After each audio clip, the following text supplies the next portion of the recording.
Aloha, Sustainable Farmer Drew, Garden to Garden, Sacred Herbs and Botanicals coming at you. I know I haven't done a video in a while. I've been traveling in Vanuatu in Australia, so I'm sorry about that.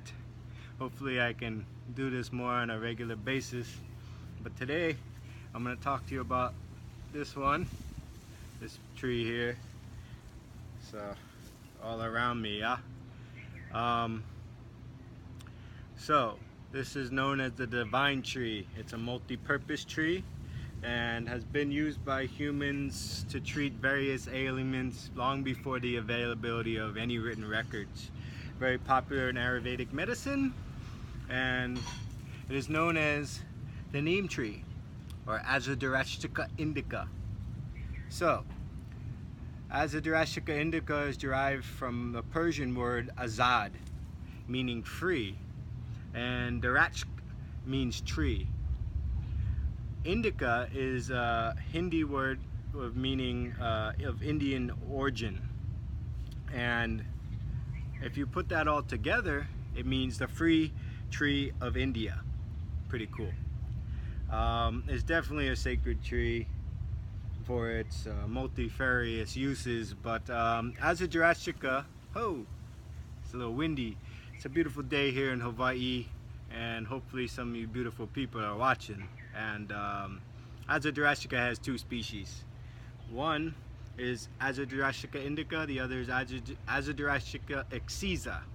Azadirachta indica is native to the dry areas of the Indo-Pakistani subcontinent, which is places like Pakistan, Afghanistan, Sri Lanka, India, Bangladesh, Myanmar, and China, places like that.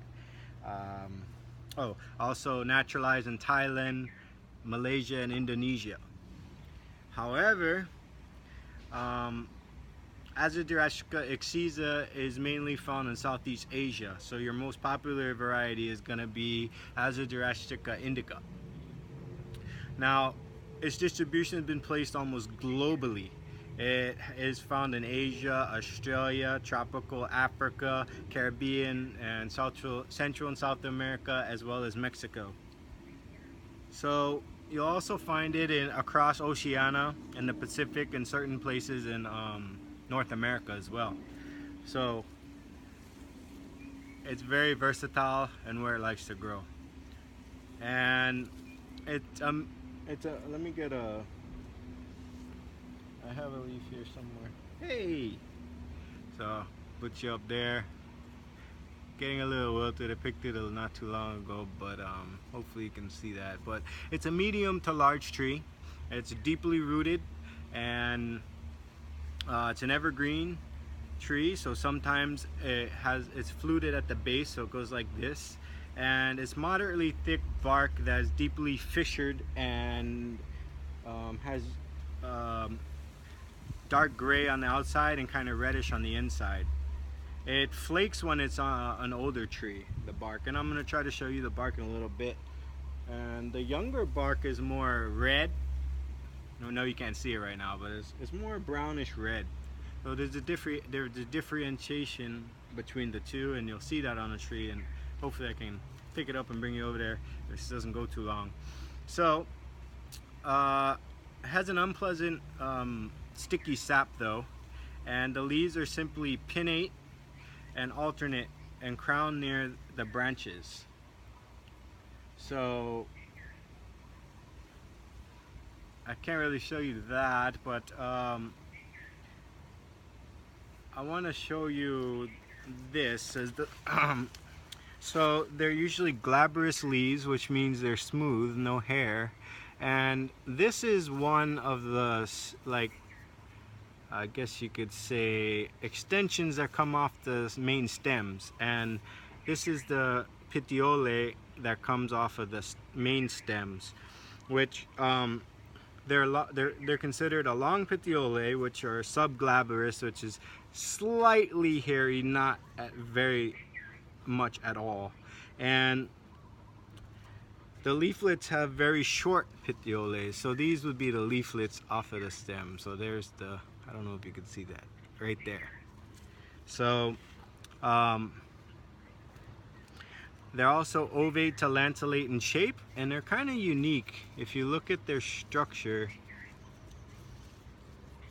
the way they kind of curve there and then have that outside curve, that's pretty unique to neem. Sometimes they're falcate shaped. They can be glossy, and they are serrated.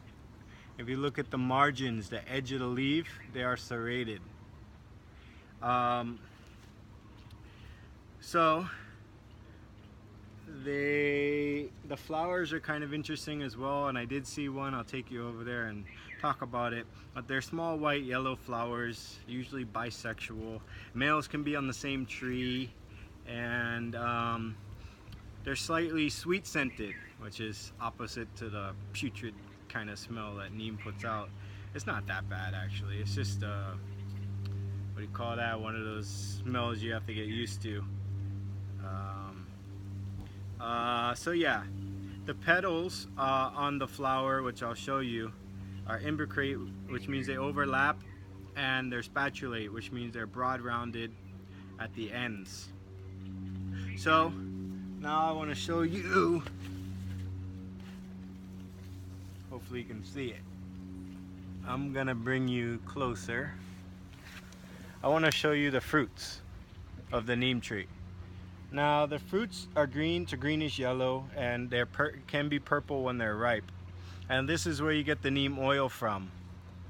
So they kind of droop down off of the stems that were once harbored by the leaves. So the flowers have taken over. So you have a few that do that. So yeah, what else about neem? Let's see. It can range from 0 to 1,500 meters in altitude. It grows better in lower altitudes though, and it likes a variety of soils, from clayey to sandy to acidic soils, and it thrives where many other multi-purpose trees or species cannot. The tree improves soil fertility and water holding capacity, which is important because one of its unusual abilities is that it has the capacity to mine calcium, which neutralizes acidic soils. So it's a very good tree for scenarios and situations where you're growing in acidic conditions and you want to turn that around over time. You want to use neem. Even chopping and dropping in a permaculture situation, neem would be very beneficial as it breaks down, and not only organic matter, the tree itself will help neutralize that acidic soil. So let's go look at the bark. I'm gonna try to not shake around this town, so we're in my garden. I don't normally do videos in my garden. I do the wild stuff, and there are some neem trees around. What do you know, I got another one. So just for comparison, this is a younger tree. It's been stumped a few times, and the new growth is more reddish brown, yeah? And this is definitely multi-fluted at the base. So I'm gonna have to trim that up to keep it growing properly. Otherwise, when it gets older, it's gonna have issues, yeah? So, where are we going? Downtown, to the ground. We're going to the tree downtown, not the jungle, not the concrete jungle downtown. So, all right, get up in here. Wah, wah, wah. Yo, check me. So, we're at the base or the bottom of the tree, and you can see the deeply fissured and dark gray and reddish brown bark. This is the older bark, also used as medicine. Amazing stuff. Sometimes in India they'll chew the bark for mouth issues as well as for brushing teeth. Where did I see? Oh, so I don't know if you can see, I only see one right now, but usually there's a bunch of these before it seeds, and we're looking at the flower. Hopefully that's coming through, because that's what I do. Yeah, so you can see the cream color. Pretty special flower, sweet scented if you get up into it. Hold on, I know you're excited because I'm showing you off. The this thing in the middle, the pistil, is quite interesting on it as well. Not sure if you see that, but anyway. I didn't talk much about the medicinal properties of neem. So it's antifungal, antibacterial, anti-malarial, anti everything. It has it's good for parasitic issues, as well as the neem seeds, which I showed you, or the neem fruits, are used to make the neem oil, which are used as an insecticide in gardening, which is great for that purpose. In addition, that the neem oil is good for the skin, and it's good. You can take it internally. You can take the leaves, dry them, or have them fresh in tea. You can powder the leaves and take the powder.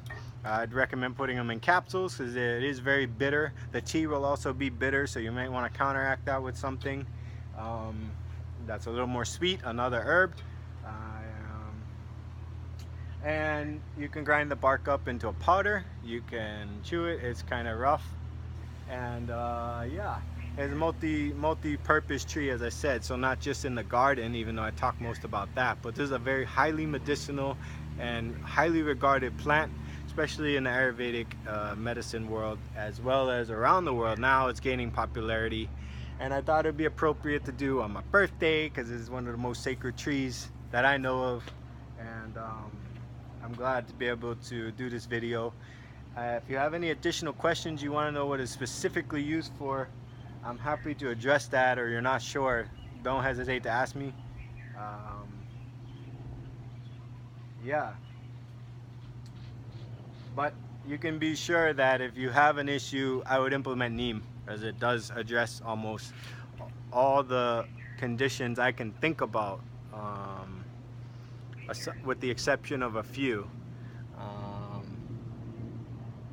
From the most, how do you say that, the most debilitating diseases to something simple. Neem is something you want to look at. So with that said, Sustainable Farmer Drew, Garden to Gardens, signing off. Much love, peace, aloha.